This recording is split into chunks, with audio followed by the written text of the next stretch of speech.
morning. As John said, I'm Ian Todd, the Senior Vice President for Group Security at Emirates.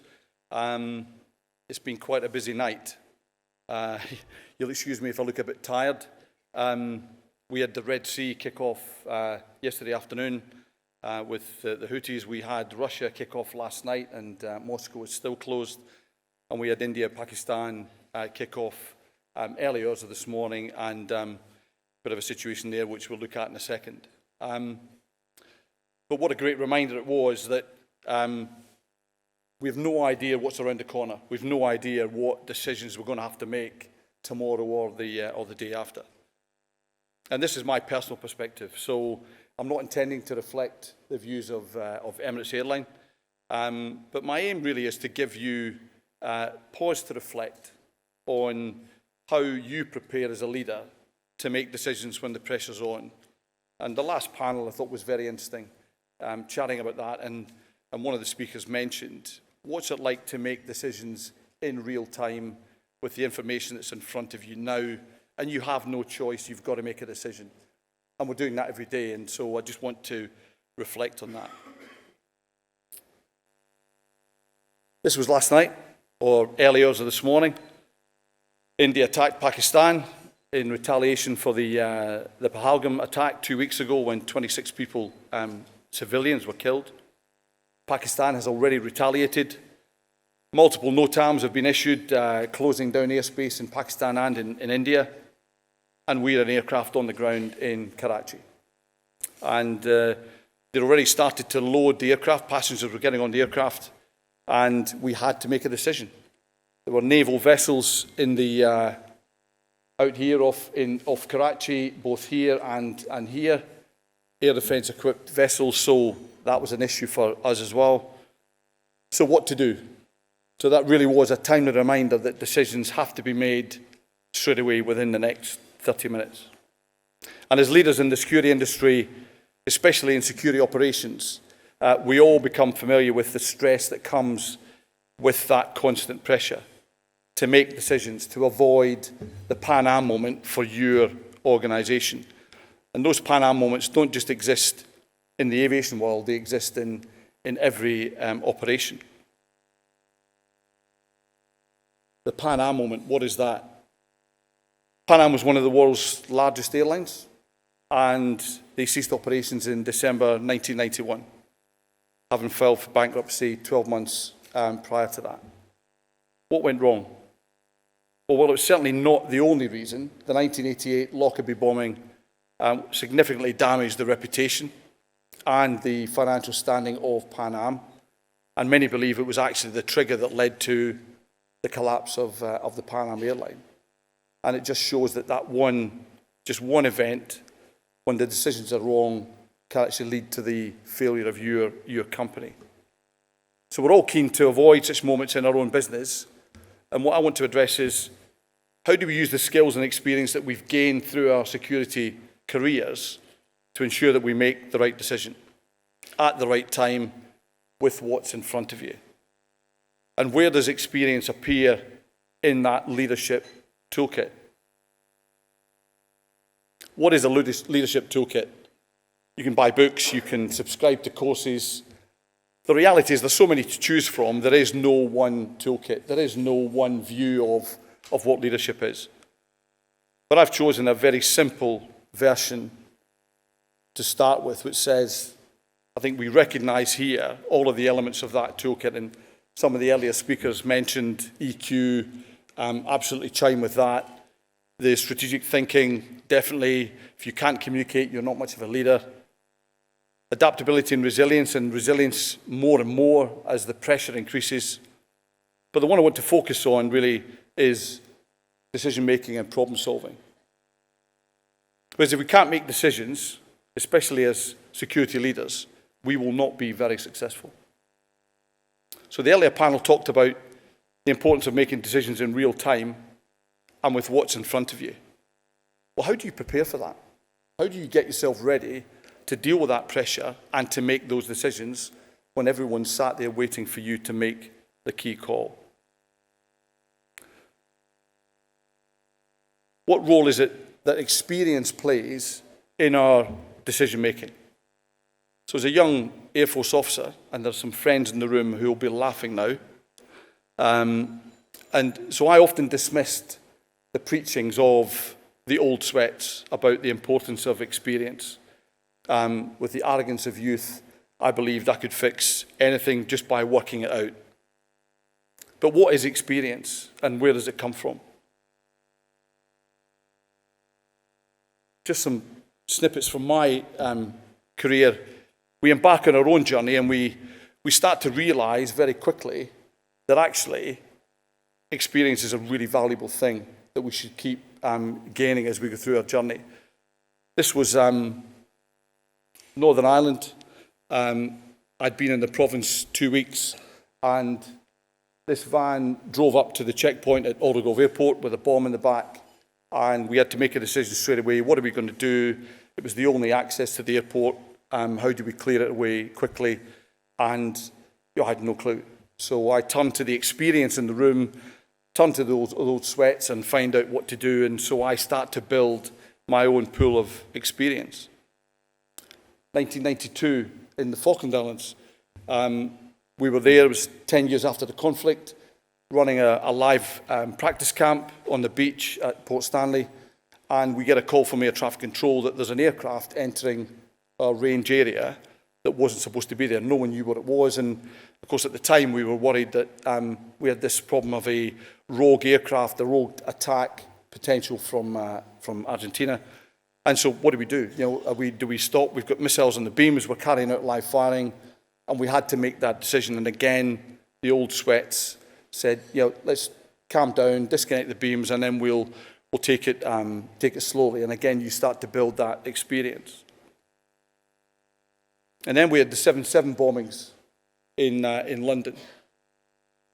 I think I'm a bit of an albatross, so I arrived at Heathrow as the new head of aviation security 3 days after 7/7 happened, and you can imagine that the security level we were at that point. The question that was in our minds, though, was why didn't they attack Heathrow? Why didn't they attack the terminals? Why go for tube stations? But then it turned to, well, what do we do next? What if there's another attack?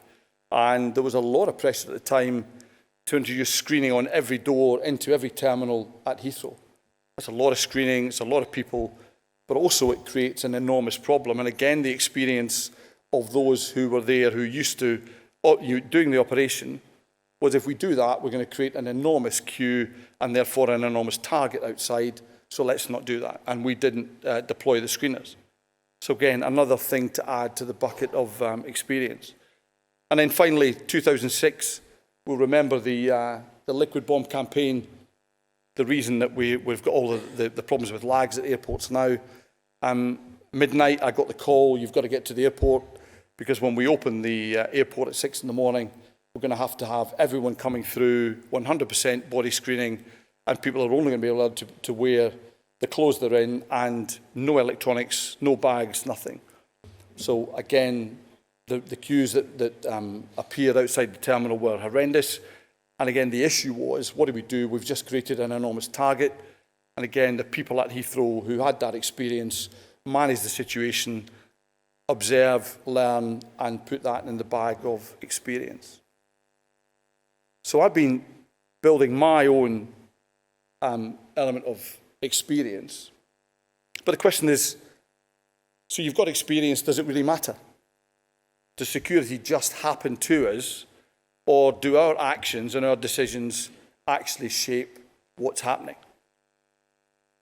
Unfortunately, there are far too many examples of where the decision really did go wrong and there really was an impact and it really did shape events. What does happen when it all goes horribly wrong? This was Ukrainian International Airlines flight PS752. And that was such an example. 8th of January 2020, 752 was heading from Tehran to Kiev, mostly Canadian nationals on board. Shortly after takeoff, flying on a normal departure, normally a route, it was shot down by 2 missiles from the Islamic Revolutionary Guard, using one of these 2 missiles, and everyone on board was tragically killed. And that's just been recently been the subject of a judgment in Canada, because there was a private prosecution against the airline, which the private prosecution won. So how could the Ukrainian security team, could they have avoided that disaster? What were they looking at when they were making that decision? Well, 5 days earlier, the US had assassinated Qasem Soleimani in Iraq, and Iran retaliated by firing dozens of ballistic missiles at the US forces in Iraq. And tensions were incredibly high because the Iranians were expecting it to come back their way, and they misidentified the aircraft as an American cruise missile. And that was the reason that they shot it down. Should the Ukrainian team really have been thinking about that, thinking about what's the situation on the ground around Tehran, do I really want to be flying in and out when I've got an air defence system at that level of readiness? But does experience have limitations? In this data-obsessed age, are we programmed to doubt our experience? Are we instead chasing certainty to make our decisions easy? There's a great deal of academic research on this topic, and in my reading I came across what I thought was a really excellent phrase, which you'll see there, the delusion of probabilistic measurement. And I was speaking at a conference last year. It was the first World Overflight Risk Conference, and two of the academic speakers there absolutely said there is no role for experience in decision making. It's all about data. It's all about actuarial application of data to the situation. Needless to say, I didn't agree. But that delusion of, it's about probabilities, citing that you can try to measure the likelihood of an event, but it's really just speculation. Estimation of something that can happen, but it might not happen. And the question really is, can we measure what's coming next? Well, I think there's a balance, and we do try to do it. Now, you'll be glad to know I'm not going to take you through this exercise and the calculation, but we tried to do this. This was the exercise we did for Russian airspace, where we actually look at the volume of airspace, we look at the size of an aircraft, we look at the size of a missile, we look at the number of instances, and you can see just how many assumptions we're having to make and how many estimations we're having to make to get to this calculation, which is hidden down here, which then gives us a probability. Is that certainty? Is that something we can use to actually make a decision? No, I don't believe it is. I think it's something we can use to help us. It's a yardstick that when we come to make that risk calculation and we're looking at likelihood, then we can use the calculation, but we've got to bring the experience into it. But let's not discount the data. And this chap, Charles Babbage, who was the father of the digital computer, really, he had a view, and I agree, that making a decision, at least with some data, is better than not having any data at all. And so I always personally try to apply data as well as judgment from experience. There is a balance to be had, but when's the best time to apply that experience and that judgment? I think it's when you're preparing. Make the judgments when the pressure is off and gather as much supporting data as you can.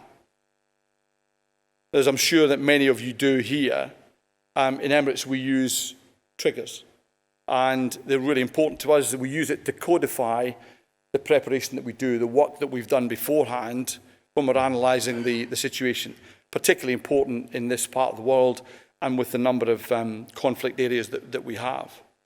So for all of the conflict areas, we prepare a set of critical triggers where we also pre-clear immediate actions.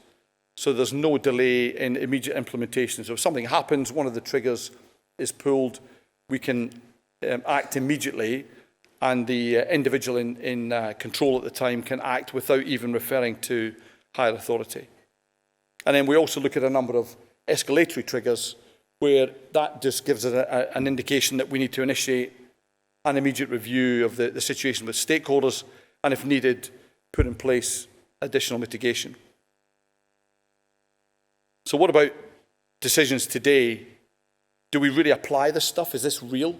Are we really making decisions today? Well, there are 3 examples here that have happened in the last 8 months.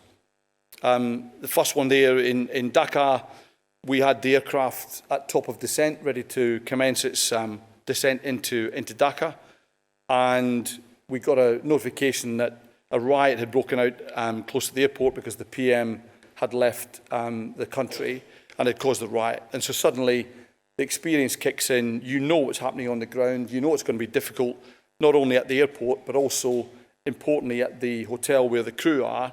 And the last thing I wanted was a crew bus full of Emirates cabin crew being overturned by a violent mob in Dakar. And so we turned the aircraft round straight away. And then we had the top right, Beirut. Again, similar situation. The aircraft was at top of descent, ready to land in Beirut. But an Israeli airstrike targeted a senior Hezbollah commander in Beirut.